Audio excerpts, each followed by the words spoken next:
This supernatural horror film, based on William Petter Blatty's play of the same name, was released to international acclaim the day after Christmas in 1973. The $12 million production by director William Friedkin was a massive box office hit, grossing over $440 million, making it the 9th most successful film in American history, when adjusted for inflation. Inspired by an alleged real-life exorcism in the 1940s, the 122-minute narrative takes its sweet time setting up the disturbing story. An innocent teenage girl in a Washington, D.C. suburb becomes increasingly violent and unresponsive after being inhabited by an evil demon. Ellen Burstyn plays the dutiful mother in an Oscar-nominated turn, showcasing a fantastical emotional range as she is overcome with fear and anger at her daughter's worsening condition. With the aid of some overly colorful language, Blair figuratively disappears into the role of the frighteningly demonic child, truly convincing the audience she is transformed into another personality. With the help of some expert makeup, Max von Sydow is featured as the title character, somehow appearing older than he does today, over 40 years later. When visiting priest Jason Miller shares his reluctance to perform any sort of religious ritual, Burstyn furiously quips, "Nothing you could do could make it any worse." This singular line, perhaps more so than the terrifying makeup, gruesome sound effects, or atmospheric lighting, is the scariest aspect of The Exorcist. Her overwhelming sense of helplessness as a loved one is entirely consumed by the devil himself. Answer me now.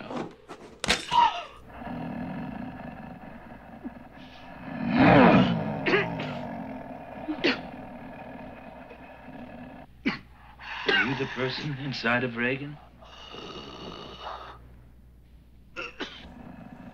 Who are you?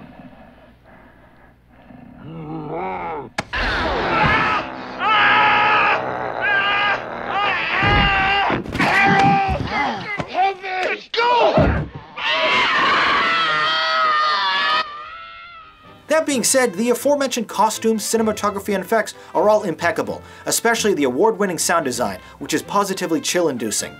Speaking of awards, the impressive 10 Academy Award nominations included one for Best Picture, making this R-rated classic the first horror film to receive such honors. Some genuine moments of shock from the actors were reportedly obtained by Friedkin's abrasive techniques, which included physically harming his talent to achieve true anguish.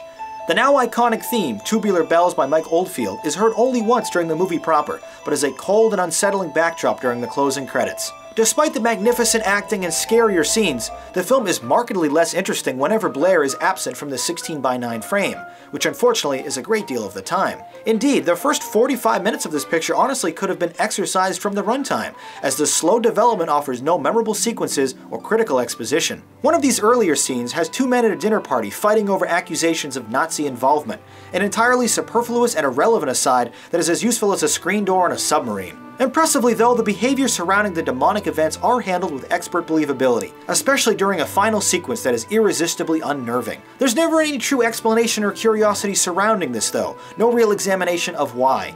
Perhaps most importantly, the movie is never really scary. A little girl is possessed and it's generally unpleasant, but that's all there is to it. This is, however, an undisputed horror movie legend, and a worthy experience for all fans of the genre. The Exorcist may exhibit brief glimpses of terror, but it's pointlessly drawn out and often boring.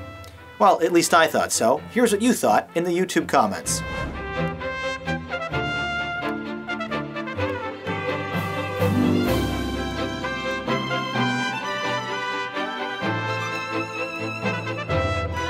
You commended this picture on being scary even by today's standards, scoring it an awesome. Sadly, I can't quite agree. In fact, I was rarely scared by anything. So much so that I have to rate it an alright.